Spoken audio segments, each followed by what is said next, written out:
ایک شخص تھا، اس کی بیوی اس کو منہ نہیں لگاتی تھی اور وہ سو جان سے اس پر عاشق تھا۔ بیوی کی طبیعت شوہر سے نہیں ملتی تھی، اس لیے وہ طلاق لینا چاہتی تھی، مگر مرد طلاق نہیں دینا چاہتا تھا۔ مرد اس کو ستاتا بھی نہیں تھا، بلکہ محبت کرتا تھا، مگر وہ رہنا ہی نہیں چاہتی تھی۔ ایک دن دونوں میاں بیوی بیٹھے ہوئے بات چیت کر رہے تھے۔ بیوی کچھ کہہ رہی تھی، مرد نے بھی کوئی جملہ کہا، بس وہ چپ ہو کر بیٹھ گئی۔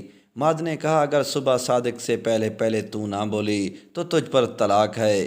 وہ چپ ہو گئی اور ارادہ کر لیا کہ میں خاموش رہوں گی تاکہ اس سے کسی طرح پیچھا چھوٹ جائے۔ وہ بیچارہ پریشان ہوا، وہ ہر چند بلوانا چاہتا تھا مگر وہ بولتی نہیں تھی۔ اب وہ سمجھ گیا کہ یہ طلاق لینا چاہتی ہے اور اس طرح بیوی مجھ سے جدا ہو جائے گی۔ اب اس نے فقہا کے دروازے سے جھانکنا شروع کیے، ان سے جا کر اپنا حال بیان کیا۔ انہوں نے یہی کہا کہ جا کر اس کی خوشامد کرو اور صبح صادق سے پہلے کسی طرح بلواؤ، ورنہ صبح صادق ہوتے ہی وہ تیرے ہاتھ سے نکل جائے گی۔ سب نے یہی جواب دیا۔ پھر وہ امام ابو حنیفہ رحمۃ اللہ علیہ کے پاس پہنچا۔ وہ وہاں کا حاضر باش تھا، متفکر اور پریشان بیٹھ گیا۔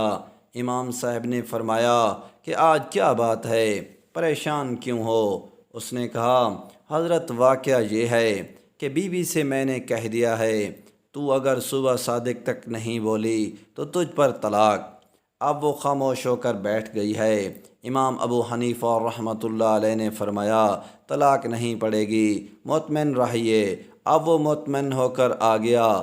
فقہا نے امام صاحب پر طعن شروع کیا کہ ابو حنیفہ رحمۃ اللہ علیہ حرام کو حلال بتانا چاہتا ہے، ایک صریح حکم ہے، اس کو کہہ دیا طلاق نہیں پڑے گی۔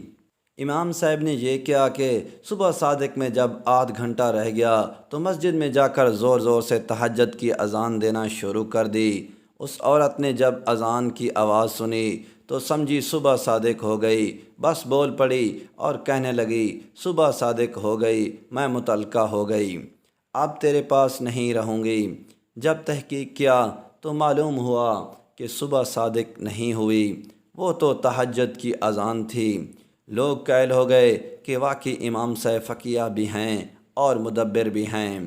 دوستو، اس طرح کی مزید ویڈیوز کے لیے چینل کو سبسکرائب کریں تاکہ آنے والی تمام ویڈیوز آپ تک جلد سے جلد پہنچتی رہیں۔